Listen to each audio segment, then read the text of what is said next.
ಶಾನ್ಯಾರ ಅವರೆಲ್ಲ ಮಾಡಿದವರು ಮಾಡಿಬಿಟ್ಟವ್ರು ಶಾನ್ಯಾರು ಜ್ಞಾನಿ ಶಬ್ದ ಅವ್ರ ತಲೆ ಜ್ಞಾನಿ ತಲೆ ತುಂಬಾ ತುಂಬ್ಕೊಂಡ್ಲಕ್ಕೆ ಏನ್ ಮಾಡಿದ್ರು ಶಾಳಿ ಹುಟ್ಟಿದ್ದು ಹುಲ್ಕುಂದ್ ಗ್ರಾಮದಲ್ಲಿ ಪಾಜಾಟ್ ಹುಟ್ಟಿದ್ದು ಕುಲ್ಗುಳ್ ಗ್ರಾಮದಲ್ಲಿ ಮತ್ತು ಸ್ಥಾಯಿ ಹುಟ್ಟಿದ್ದು ಸುನ್ನಾ ಗ್ರಾಮದಲ್ಲಿ ಇವು ಮೂರು ನಾಮಕರಣ ಜಗತ್ ತುಂಬಾ ಹೆಸರಾಗಪ್ಪ ಅಂತ ಹೇಳಿದ್ರು ಗೋಪರ್ತಮಕ ಅಂದು ಸುಳ್ಳಲಾಗೆ ಶಾಯಕ್ಕೆ ನಮ್ರ ನಾನು ಕತ್ತು ನೀವು ಕತ್ತೀರಿ ಯಾವಪ್ಪ ಹಣವಾಡ್ತು ಯಾವಪ್ಪ ಸುನ್ನಾತು ಹಂಗಿದ್ದದ್ದು ಮೇಲೆ ಮೇತಿದ್ದಲ್ಲಿ ಹುಲ್ಕುಂದ ಪಾಜಾಟ್ ಹುಟ್ಟಿದ ಮೇಲ್ ಜಾಗ ಯಾವುದು ಕುಲ್ಗುಡ್ ಅದಕ್ಕೆ ಹೇಳ್ತೈತಿ ಒಳ್ಳೆಯ ಕುರುಗಳು ಭೀಮನ ಸಾಕ್ಷಿ ಮಾಡಿ ಹೇಳ್ತಾನಂತ ಪರವಜಿ ಹಾರ್ ಮಾರಕ್ ಬಂದಾಗ ಅವನದು ಭೀಮನ್ ಸಾಕ್ಷಿ ಮಾಡ್ತೈತಿ ಯಾಕೆ ಮಂದಿ ಊರ ಭೀಮ ಕ್ಯಾಡಕ್ ಬಂದೂರ ಭೀಮ ಹೌದಲ್ಲ ಅಲ್ಲಿ ಹುಟ್ಟಿದ ಮೇಲ್ ಐತೆ ಅವಂದ ಹಾನಿ ಮಾಡ್ಬೇಕಾಗಿತ್ತು ಜಗತ್ ತುಂಬಾ ಕಡ್ಡಿ ಆಸರಕ್ ಹೋಗ್ನಿ ಯಾವ್ದಪ್ಪ ಕಡ್ಡಿ ಅಂದ್ರೆ ಸುನ್ನಾತ್ ಅಂತ ನಿಮ್ಮೂರನವ್ರು ಯಾವ ನಾವು ಅಂತಿದ್ದಿಲ್ಲ ಅನ್ನಕ್ ಬರಂಗಿಲ್ಲ ಅದಕ್ಕೆ ಇವ್ 3 ದಿವಸಕ್ಕೆ 3 ಊರ ಹೆಸರಾಗ್ಯಾವ ಅದಕ್ಕೆ ಜ್ಞಾನಿಗಳು ಹೇಳಿದ್ರು ಹಿಂಗೈಪ್ಪ ನಾವ್ ಕಲ್ತೀವಿ ನಾವ್ ನೋಡಿವು ನಾವ್ ನೋಡಿದಿಲ್ಲಿ ವರ್ಣನೆ ಮಾಡಕ್ ಬಂದಿವು ನಾವೇನ್ ಪಸಂದ್ ಮಾಡಕ್ ಬಂದಿಲ್ಲ ಅಂತ ಹೇಳಿದ್ರು ಮಾತಾಡೋದ್ರೆ ಏನ ಹೆಲ್ಪ್ ಮಾಡ್ಬೇಕಲ್ಲ ಮಂತ್ರಿಗೆ ಹೆಲ್ಪ್ ಮಾಡಿದಿಲ್ಲ ಅಂದ್ರ ಹಾಡೋದೇನು ಹಾಡಪ್ಪ ಅಂದ್ರ ಏನ್ ಹಾಡ್ಯಾರು ದೇವಿಯ ನಿನ್ನ ನೋಡಿ ನಾನು ಧನ್ಯವಾದನ ಹೌದೌದು ಮಮ್ಮಿಯ ನಿನ್ನ ನೋಡಿ ನಾ ಧನ್ಯವಾದನ ನೋಡಿ ನಾ ಧನ್ಯವಾದನೆ ದ್ಯಾಮವ್ವ ನೋಡಿ ಧನ್ಯವಾದನೆ ದುರ್ಗಾ ನೋಡಿ ಧನ್ಯವಾದನೆ ಲಕ್ಷ್ಮಿ ನೋಡಿ ಧನ್ಯವಾದನೆ ಶಾಶ್ವತಿ ನೋಡಿ ಧನ್ಯವಾದನೆ ಕಟ್ಟೋದು ನೋಡಿ ಧನ್ಯವಾದನೆ ಕರೆಯವ ಯಾವಾಕಿ ಕಂಠ ಯಾವಾಕಿ ಯಾಕೆ ಕಂತೀವ ಒಂದ್ ಕಾಯಿ ಕಂತೀವ ಬಾರಿ ಕಂತೀವ ಜಾಲಿ ಕಂತೀವ ಒಡವಾಡಿ ಕಂತೀವ ಯಾಕೆ ಕಂತೀವಿ ಏ ಒಂದು ನೇರ ಸೋನಿನ ಹಾಸಿಗೆಡಿ ಎಲ್ಲವಕ್ಕೂ ಒಂದ ಏನಂದ್ರೆ ಎಲ್ಲ ಒಂದ ಗಂಡಂದ್ರೆ ಎಲ್ಲ ಒಂದ ಒಬ್ಬಕ್ಕಿನ ಸೇವಕ್ಕಿನಲ್ಲ ಹೌದಿಲ್ಲ ಮುಕ್ತಿ ಸಿಗುದಲ್ಲ ಮುಕ್ತಿ ಯಾವ ಸಿಗ್ತೈತಿ ಸಾವ ಮಟ್ಟ ಹಂಗ ಯಾರು ನೋಡಿ ಯಾಕಂದ್ರೆ ಯಾರು ನೋಡು ಸಿಕ್ಕೋರ್ಕಿಂತ ಮುಂಚಿತ ಹೋಗಿ ಯಾರು ಆನಂದಾಗಿತ್ತು ಅವಾಗ ಮುಕ್ತಿ ಸಿಗದಿಕ್ಕಿದೆ ತಂದೆ ತಾಯಿ ಏನಂತ ಕೇಳ್ಬೇಕು ಅವೆಲ್ಲ ಅವಾಗ ಏನಕ್ಕೆ ಸಿಕ್ಕೇ ಇಲ್ಲ ಸಿಬ್ಬಂದಿನ ಮತ್ತೊಬ್ಬ ಗಾಳಿ ಬಂದ ಗಂಡ ಮಾಡಿ ಕೊಟ್ರ ಅವಾಗ ಯಾರು ಸ್ವಾಧೀನ ಸಿಕ್ಕತಿ ಗಂಡ ಸ್ವಾಧೀನ ಸಿಕ್ಕತಿ ಗಂಡ ಏನಂತ ಕೇಳ್ಬೇಕು ನಾನ್ ಹಿಂದಿನ ಸುಮ್ಮನ ಬಂದ ಸುಮ್ಮನ ಬರ ಪ್ರಯತ್ನ ಮಾಡ್ಕೊಂಡ ಅಕಸ್ಮಾತ್ ಮತ್ತ ಅವ್ನು ನೋಡಿದಿ ಈ ಕಡೆ ಹೊರಬೇಕು ಅವ್ರ ಕಡೆನ ಗಂಡಿನಾದ್ರಿಂದ ಬೆಳಿಬೇಕು 30 ವಯಸ್ಸು ಕೈಯ ಬಡಿಬೋದ್ರಿಂದ ಯಾರಾದ್ರಿಂದ ಬೆಳಿಬೇಕು ಯಾರು ಅಂಡಬೇಕು ಮಕ್ಕಳನ್ನ ಸ್ವಸ್ಥತೆ ಆದ್ರಿಂದ ಬೆಳಿಬೇಕು ಯಾವಾಗ ಮುಕ್ತಿ ಸಿಕ್ಕಿತ್ತಮ್ಮ ಸಿಗೋದಿಲ್ಲ ಸ್ವಾತಂತ್ರ್ಯ ಸಿಕ್ಕಿಲ್ಲ ಹೌದಿಲ್ಲ ಏನ್ ಕೇಳ್ತಾ ತಾಯಿನ ನೋಡ್ತಾನೆ ಯಾರಿನಿ ಏನ್ ಇದ್ಕಿ ಬಿಮೋ ನೋಡಿ 7 ಕೋಳ ಎಲ್ಲೋ ತಂದಿನ ಆಗ್ಯಾವ ಅದಲ್ಲ 7 ಕೋಳ ನೋಡಿ ಚಿಚ್ಚಿಲಿ ಮಾಯ ತಂದಿನ ಆಗ್ಯಾವ ಚಿಚ್ಚಿಲಿ ಮಾಯ ನೋಡಿ ಉದ್ಘಾಟ ಉತ್ತವ್ ತಂದಿನ ಆಗ್ಯಾವ ಅದಲ್ಲ ಉದ್ಘಾಟ ಉತ್ತವ್ ನೋಡಿ ಕೇಸ ಕುರ್ತ್ಕೊಟ್ಟು ಯಾವ ಕಲ ಇನ್ನೋರು ಹಾಕೈತಿ ಯಾವಾಗ ಹಾಕ್ಯಾರ ನಮ್ಮ ಅಪ್ಪ ಹಾಕ್ಯಾರ 4 ಮಂದಿ ಕೂಡಿ ಯಾರ್ಯಾರು ನಾವು ನಾಯಿಗ ಸಿದ್ದಾರವರ ಶರೀಫರು ಕೂಡಿ ಹಾಕ್ಯಾರ 4 ಮಂದಿ ಕೂಡಿ ತಂಬಾಕ್ ಸೇಲ್ ಹಾಕಿ ಮುಡಿಯನ್ನತ್ತೆ ಮಾಡಿ ತುಡುಗು ಮಾಡಿ ಕಲ ಹಾಕಿದವರು ಇನ್ನೋರು ಕಲ ಹಾಕಿದೈತಿ ಹಾಕಿ ನೋಡಿ ನೀವು ತಂದಿನಾಗಿರೋ ನೀವು ಹಾಡೋರು ನೋಡಿ ಯಾವಾಗ ಊರಾಗ ಯಾವಾಗ ಹೆಣ್ಮಗ ತಂದಿದ್ದಾವ ಬೇಕಲ್ಲ ಯಾವ ಜನ ನಾಳೆಗೆ ಬೇಕಾದ್ರೆ 5 ಜನ ಐತೆ ರೆಡಿಯಾರ ಇಲ್ಲಿ ಉಳಿದಕ್ಕೆ 5 ಜನ ನೋಡ್ಬೇಕಾರ ಏನಂತ ಪರಮಾತ್ಮ ದೂತ ಅಂತಂತೆ ಏನಂತೈತಿ ಪರಮಾತ್ಮ ನಿನ್ನ ನೋಡಿ ನಾನು ಧನ್ಯವಾದನ ಅಂತ ಹೇಳಿ ಪರಮಾತ್ಮ ಹೇಳ್ತಾನ ಏನ್ ಹೇಳ್ತಾನ ದೂತಿಗೆ ಹೊಳೆ ಏ ಹುತ್ತು ದೂತೆ ನೀ ಅಷ್ಟ ಯಾಕೆ ನನ್ನ ನೋಡಿ ಇಡೇ ಜಗತ್ತಂತ ಜಗತ್ತಿಂತಾನು ಹೌದೌದು ಪದ್ಧತಿಗ ನಿನ್ ನೋಡ್ತಾನ ತಾಯಿ ನಿನ್ನ ನೋಡಿ ನಾನು ಧನ್ಯವಾದನ ಭಕ್ತಿಯಿಂದ ಕಂದಾನ ಮಾಡಿಕೊಂಡ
ಕೊಟ್ಟು ನಿಮ್ಮ ಅವ್ರ ಕೊಡ್ತಾರ ನೀನ ಸೌಡ ಅಣ್ಣ ಮನೆಯಾಗಿದ್ದಾರ ಹೇಸಿ ಅಣ್ಣ ಮನೆಯಾಗಿದ್ದಾರ ಮೋಹನ ನೋಡೋ ಚೇರ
ನಿನ್ನ ಕಳ್ಸಕ ಬರ್ತಾರ ಅಗಸಿ ಮಾಟ ಜೋಡ ಅಗಸಿ ಮಠ ಜೋಡ ಅಂತ ಹಾಡಕ ಉಡಕ್ಕೆ ಹಾಕೊಂದು ಉಪ್ಪಿ ಕಾಲ ಬೀಳ್ಬೇಡ ಗಂಡನ ಮನೆಗೆ ಹೋಗಿ ಅಂತ ತೂಕ ಮಾಡಬೇಡ ಅಂತ ಕೇಳ್ತಾನ. ಹೌದು 3 ಸದ್ದ ಕೇಳ್ತಾನ. ತಮ್ಮ ಗಂಡನ ಮನೆಗೆ ಹೋಗಿ ಅಂತ ತೂಕ ಮಾಡು ಮೊದಲಿನ ಕಾಲಾಗಿತ್ತಾರ. ಈಗೇನು ಮರ ತಂಗಿ ಕೊಟ್ಟು ಬಂದಿವ ಕಟ್ಟಿ ಹಾಕಿ ಉಂಡು ಬಂದಿವ ಅಂತ ಮನ್ಯಾಗ ಸಾಕ. ಹೌದು ಒಂದು ಫೋನ್ಗೆ ಕೈಯಾಗ ಬಂದಿದ್ದ. ಹೌದು 10,000 ರೂಪಾಯಿ ಅವಾಗ ಕೊಟ್ಟು ಬಂದಿವ ನಿನ್ನ ಮದಿ ಆದ 11 ದಿನ ಮಠ ಆಕೆಗೆ ಯಾವಾಗ ಭೇಟಿ ಹಾಕಿದ್ದಿಲ್ಲ, ಜಾಯಿಂಟ್ ಹಾಕಿದ್ದಿಲ್ಲ. ಹೌದು ಹೌದಿಲ್ಲ? ಹೌದು ಮೊದಲಿನ ಕಾಲದಾಗ ಕೊಟ್ಟು ಬಂದ ತಂಗಿ ಊಟ ಮಾಡಿ ಬಂದ ಕೈಗೆ 10,000 ರೂಪಾಯಿ ಮುಂಬಾಗ ಅವಾಗ ಎಲ್ಲಿ ಭೇಟಿ ಆಗುವಂತಿದ್ರ ಈಗ ಹಂಗಿರ್ತವ ಹಂಗ್ರಿ ಈಗ ಅಲ್ಲೋ ಎಲ್ಲಿ ಮ್ಯೂಟ್ ಆಗೋದಿರ್ತತಿ. ಹೌದು ಫೋನ್ ತಗೊಂಡವ್ರ ಕರ್ವಿಗೆ ಹಂಗೈತೆ ಪೇಪರ್ ಬರಕ್ ಹೋಗ್ತಾನ ತಾವಂತಾನೆ ಕಾಲೇಜ್ ಹೋಗ್ತಾನ ತಿಕ್ಕತ್ತಾನ ನಡು ಎಲ್ಲ ಯಾವ ಸಾಲ ಮೀಟ್ ಹಾಕಾರಿ. ಹೌದಿಲ್ಲ? ಹೌದು ಅದು ಹೋಗ್ಲಿ. ಸುದ್ದಿ ಆದ್ರಿ ಇದು. ಹೌದೌದು ಹೌದಲ್ಲ ಅಂದ್ರ ಏನ್ ಹಾಕ್ತಾರ ಮತ್ತರು ಉಡಕ್ಕೆ ಹಾಕೊಂಡು ಉಪ್ಪಿ ಕಾಲ ಬೀಳ್ಬೇಡ ಅಂತ ಹೇಳ್ತಾರ ಅವ್ರು. ಹೌದು ಹೌದಿಲ್ಲ? ನನ್ನ ಹೆಂಡತಿ ನಮ್ಮ ಅಪ್ಪ ಕರ್ಕೊಂಡ್ ಬರುವಾಗ ಯಾತ ಉಡಕ್ಕೆ ಹಾಕಿದ ಎಂತ ಹುಡುಗಿ ಹಾಕಿದಮ್ಮ ಔಷಧ ಗೋಧಿ ಅಕ್ಕಿ ಜೋಳ ಏನೋ ಇಂಥದ್ದು ಮನ್ಯಾಗ ಅಕ್ಕಿ ಕಾಲ ಹಾಕಿ ಉಡಕ್ಕೆ ಹಾಕಿ ಹಾಕಿ ಕಳ್ಸಿರ್ಬೇಕು. ನನ್ನ ಹೆಂಡತಿ ಉಡಿ ತುಂಬಿ ಕಳ್ಸಿದ್ರು. ಹೌದು ಹೌದಿಲ್ಲ? ನೀನ್ ಹೇಳ್ತಿದ ನಮ್ಮ ಅಪ್ಪನ ಹೆಂಡತಿ ನಮ್ಮ ಅಜ್ಜ ಕರಿಯಾಕ ಹೋಗ್ತಂತ. ಯಾರಿಗ್ ಗೊತ್ತಾಯ್ತು ಮರ ನಾ ನೋಡಿನ ಹುಟ್ಟಿದ್ನ ನಮ್ಮ ಅಪ್ಪ ನಾನಾರು ಹುಟ್ಟಿದ್ರು ಅವಾಗ ನಾನು ಹುಟ್ಟಿದ್ದಿಲ್ಲ. ನೀನ ಹೇಳಕತ್ತೇವ ಮರ ನಮ್ಮ ಅಪ್ಪ ಹೇಳ್ತಿದ್ದ ನಾನು ಹೆಂಡತಿ ಮಜಾ ಕರಿಯಾಕ ಹೋಗಿಪ್ಪ ಅವಾಗ ಉಡಕ್ಕೆ ಹಾಕೊಂಡ್ ನಮ್ಮ ಅಪ್ಪ ನಾನು ಮುಂದೆ ಹೇಳ್ತಿದ್ದೆ. ಹೌದು ಹೌದಿಲ್ಲ? ಹೌದು ನಮ್ಮ ಅಪ್ಪನ ಹೆಂಡತಿನ ಮಜಾ ಕರಿಯಾಕ ಹೋಗಿದ್ದ ಅವಾಗ ನಮ್ಮ ಉಡಕ್ಕೆ ಎಂತಾದ ಕರ್ಕೊಂಡ್ ಬಂದಿದ್ದ ನಮ್ಮ ಅಜ್ಜ ನಮ್ಮ ಅಪ್ಪನಂತೆ ಬರ್ಬೇಕಾ ಎಂತ ಹುಡುಗಿ ತಗೊಂಬಂದಿಲ್ಲ. ನೀ ಬರ್ಬೇಕಾದ್ರ ಗೋಧಿ ಜೋಳ ಕಡ್ಡಿ ಏನಿದ್ರು ಮನ್ಯಾಗ ಹಾಕಿ ಒಂದು ಗೊಬ್ಬರ ಒಂದು ಬಳ್ಳೊಳ್ಳಿ ಬೇಲಿ ಒಂದು ಅರ್ಸನ್ ಬೇಲಿ ನುಡಿ ತುಂಬಿ ಸುಳಿಕೆ ಹೌದೌದು ತೊಗಲಿ ವ್ಯಾಪಾರ ನಿಮ್ಮ ಹೋಗೋಣ ವ್ಯಾಪಾರ ಇಲ್ಲ. ಮನೆಗೆ ನಮ್ಮ ಅಪ್ಪನೇ ಹೇಳ್ತೀನಿ ನಮ್ಮ ಅಂತ ಹಾಕೋ ಮರುಗುಂದು ಯಾವ ಹುಡುಗಿ ಹಾಕೋಂಬಂದಿತ್ತು ಆಡಗಂತೆ ಡಬ್ ಬಡಿಬೇಡ ಆಡೋದು ಅರ್ತಾರ ಆ ರೀತಿ ಮಾತಾಡಿ ಡಬ್ ಬಡಿಯಕ ಅವಸರ ಮಾಡ್ತೀವಿ. ಕಳ್ಸಕ ಬರ್ತಾರ ಅಗಸಿ ಮಾಟ ಜೋಡ ಬಾಯಿಗೆ ತಲೆ ಮಾತ್ರ ಅಷ್ಟ ಬರ್ತಾರ. ಮನ್ಯಾಗ ಒಂದು 5 ಮಂದಿ ಬ್ಯಾರೆ ಇರ್ತಾರ. ಹೌದು ಆಯಿ ಅಂತಾರ. ಹೌದು ಅವ್ರನ್ನ ಗುದ್ದು ಈ ಉಡೋ ಇದೇ ಊರ ಸತ್ಯಂದ್ರ ಹೌದ ಅಗಸಿಲಿ ತಗೊಂಡ್ ಹೋಗ್ತಾರೆ ಅಗಸಿಲಿ. ಹೌದಲ್ಲ ಯಾರ ಮೇಲೆ ಕಳ್ಸಕ್ ಬರ್ಬೇಕಾದ್ರೆ ನಾನು ಬಾಳ ಮಂದಿ ಕೊಟ್ಟು ಬಿಡು ಅಗಸಿಲಿ ಅದು ಹೋದು ಕೊಟ್ಟನು ಮುಂದೆ ಹಾಕಿ ಹೌದೌದು ಅಂದ್ರ ದೇವ್ರಿಗೆ ಭೇಟಿ ಮಾಡಿಸ್ಕೊಂಡು ಮತ್ತ ಗಾಡಿ ಹತ್ತಾಕನು ಕರ್ಕೊಂಡು ಹೋಗ್ತಾರೆ ಹೌದಲ್ಲ ಅಂದ್ರೆ ಯಾವ್ದಾರ ಒಂದು ಶ್ರಮ ಹೋಗಿತ್ತಂದ್ರೆ ಹಿಂಗೆ ಶ್ರಮ ಆಗಿತ್ತಂದ್ರ ಎಕ್ಸಿಲಿನ ಒಯ್ಬೇಕಲ್ಲ ಹೌದಲ್ಲ ಹೌದು ಆ ಶ್ರಮಗಿಂತ ಮೊದಲು ಎಕ್ಸಿನ ಸತ್ತಿತ್ತಂದ್ರ ಎಕ್ಸಿ ಅದ್ರಾಗ ಹೋಗ್ತೀರಿ ಅಂತೀರಿ ಹೌದು ಹೇಳ್ತಾರಮ್ಮ ನಿಜ್ಗುಣಿ ಕವಿಲ್ ಕತ್ತಾರ ಮಾಸ್ತರ್ ಬಂದಾರ ಎಲ್ಲ ಸೇನೆ ಅದಾರ ಅದಕ್ಕ ವರ್ಷ ಇದೇ ಊರ ಸತ್ರ ಎಕ್ಸಿನ ಒಯ್ತಾರ ಎಕ್ಸಿನ ಸತ್ತಿಲ್ಲ ಯಾವಾಗ ಅದ ಹೇಳ್ತಾರ ಅವ್ರು ಸೇನೆ ಬರ್ತಾರ ಈಗ 4-5 ವರ್ಷ ಆಗಿದ್ರು ಹುಡುಗಿ ಸೇನೆ ಎಲ್ಲ ಬಿಡಿಸಿ ಸೇನೆ ಹುಡುಗಿ ಕಾಲ ಹಂಗ ಕುಣ್ಣಿನ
ಅಂದ್ರ ದೇವರ ಕೋಲಾಗ ದೀಪ ಹಚ್ಚ ಕಾಲ ಹಿಡಿದಾರ ಗಂಡ ತೂಪ ಬರ್ತನ ಒಳಗ ನಿಂತಿ ಮಾಡಬೇಡ ಅಂತ ಕೇಳ್ತಾರೆ ಅಂದ್ರೆ ಎಂತ ದೇವ್ರ ಕೋಲಿ ಎಂತ ದೀಪ ಹಚ್ಚಬೇಕ ಎಂತ ಹಸಿ ಹಾಕ್ಬೇಕು ಎಂತ ಗಂಡ ಬರ್ತಾನ ಏನ್ ಮಾತಾಡ ಮಾಡಕತ್ತಾನ್ರಿ ಈಗ ದೇವ್ರ ಕೋಲಿ ಇರ್ತಮ್ಮ ಬ್ಯಾಟ್ರಿ ಮತ್ತೆ ಕೋಲಿ ಮಾಡೋದಿಷ್ಟ ಬೇರೆ ಈ ಕೌಲಿ ಬೇರೆ ಆಟ ಸೈಡ್ ಆಗತ್ತೀರಿ ಮಲ್ಲೆಕ್ಕಿರ್ತಾರ ದೇವ್ರ ಕೋಲಿ ಕೇಳಾಕತ್ತೀವಿ ನಾವು ಹಿಂದಿನ ಕೇಳಾಕತ್ತೀವಿ ನಾವು ಈಗ ಕಲಿವಿಗೆ ಚಂದ ಕಲಿವಿಗೆ ಆಗ್ತಿದೆ ನೀವು ಇಲ್ಲಿಗೆ ತರಬೇರೆ ಮತ್ತೊಳಗ ಅದಕ್ಕೆ ದೇವ್ರ ಕೋಲಿ ಬ್ಯಾರೆ ಐತಿ ಅದಕ್ಕೆ ಏನ್ ಕೇಳ್ತಾರ ಮಾಸ್ತಾರ ಏನ್ ಕೇಳಾಕತ್ತಾರೋ ದೇವ್ರ ಕೋಲಿ ದೀಪ ಹಚ್ಚ ಕತ್ತಲ ಹಿಡಿದಾರ ಹೌದೌದು ಗಂಡ ತೂಪ ಬರ್ತನ ಒಳಗ ನಿಕ್ಕಿ ಮಾಡಬೇಡ ಹೌದೌದು ಅಂತ ಎಂತ ಹಾಸಿಗೆ ಮಾಡ್ಬೇಕು ಎಂತ ದೇವ್ರ ಕೋಲಿ ಹೌದು ಎಂತ ನೀತಿ ಹೌದು ಎಂತ ದೀಪ ಹಚ್ಬೇಕ ದೇವ್ರ ಕೋಲಿ ಹೌದು ಸೆನೆಗೆಲ್ಲ ಹಾಸ್ತಾರ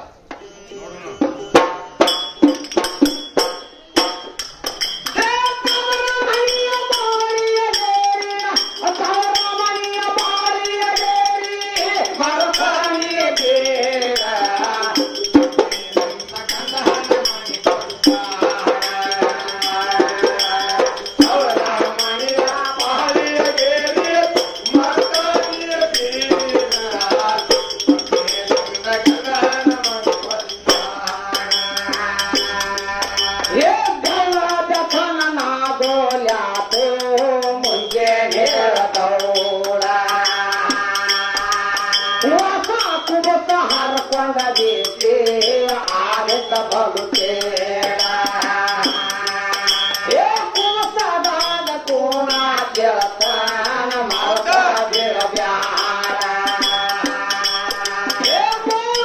ಮೋರೆ ಆಕಾರ ಗಂಡ ಹರಿ ಮೋರೆ ಆಕಾರ ಗಂಡ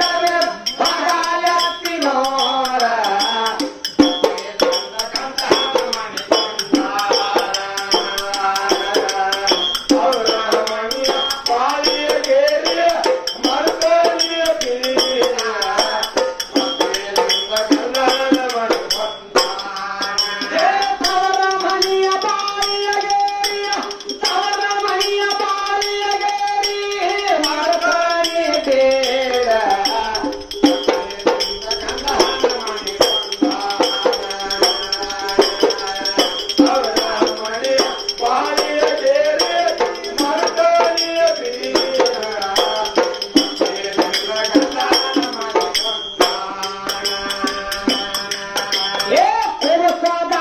ಗಂಗರ್ ಯಾಕ ವರ